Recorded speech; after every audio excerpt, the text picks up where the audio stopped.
सोने के गड़े। विजयपुर नामक गांव में धर्म नाम का जमींदार रहता था। उनके पास राम और सोम नाम के दो काम वाले थे। इतने सालों से वे दोनों उन पर ही निर्भर होकर काम कर रहे थे, इसीलिए वह जमींदार उनकी कुछ मदद करने की सोच रहा था। एक दिन उन दो काम वालों को बुलाकर कहा, तुम लोग मेरे पास बहुत सालों से काम कर रहे हो। मैं अपने अपने पैरों पर खड़ा होते देख तुम्हारे बच्चे खुश होंगे, इसीलिए हमारे गांव की दक्षिण दिशा की खाली जमीन को तुम्हें दे रहा हूँ। तुम लोगों से जितना हो सके उतना लेकर खेती कर लो।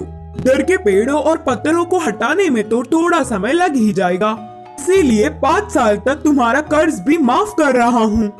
बोलकर जमींदार ने कहा। जमींदार के बातों से दोनों काम वाले बहुत खुश हुए और तुरंत गांव से दूर उस खाली जमीन में जाकर आजू बाजू में दोनों ही 2-2 गज की जमीन ले लिए। वहाँ के जमीन पर खराब पत्थर और पेड़ों को हटाकर साफ कर रहे थे और ऐसे ही धीरे धीरे खेती का काम भी शुरू करने लगे।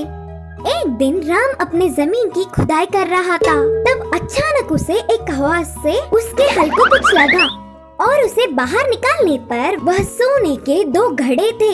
उनमें बहुत सारे सोने के जेवर भी थे। बाजू के खेत में काम कर रहे सोम को बुलाकर पूरी बात बताया। तब तुरंत सोम ने कुछ सोचकर कहा, अरे राम, हमारे इतने सालों का मेहनत का प्रतिफल अब मिल रहा है। इसे हम दोनों मिलकर बांट के खुशी जीवन बिताएंगे। उसके लिए राम नहीं माना और कहा, ऐसे क्यों बोल रहे हो सोम? ये जमीन जमींदार जी की है। इधर मिली हर चीज पर उनका अधिकार है। ले जाकर उन्हें ही दे देंगे। पागल लगते हो। इन सोने के घड़ों के बारे में किसी भी नहीं पता, इसीलिए हम ही ले लेंगे। बोलकर सोम ने कहा, ठीक है, फिर आज रात तक सोचकर बताऊंगा। बोलकर उन्हें घर ले गया राम। राम पूरी रात बहुत सोचकर सुबह ही जमींदार के पास जाकर उन कीमती जेवरों को देकर खेत की ओर चल पड़ा।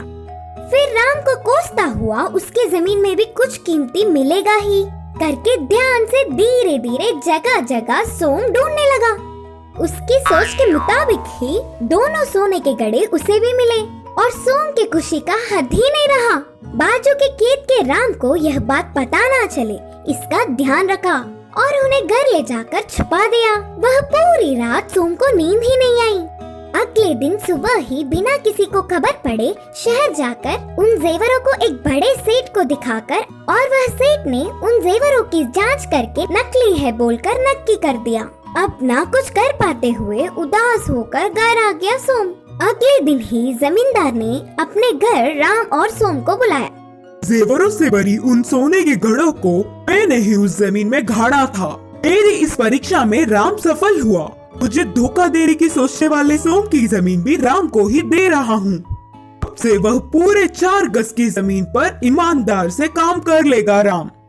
बोलकर जमींदार ने जमीन के कागजात राम को सौंपे। जमींदार को धोखा देने की सोचने पर सोम को अच्छी सबक मिली। इस कहानी की सीख है कि दूसरों की चीजों पर बिना लालच किए ईमानदार रहना चाहिए।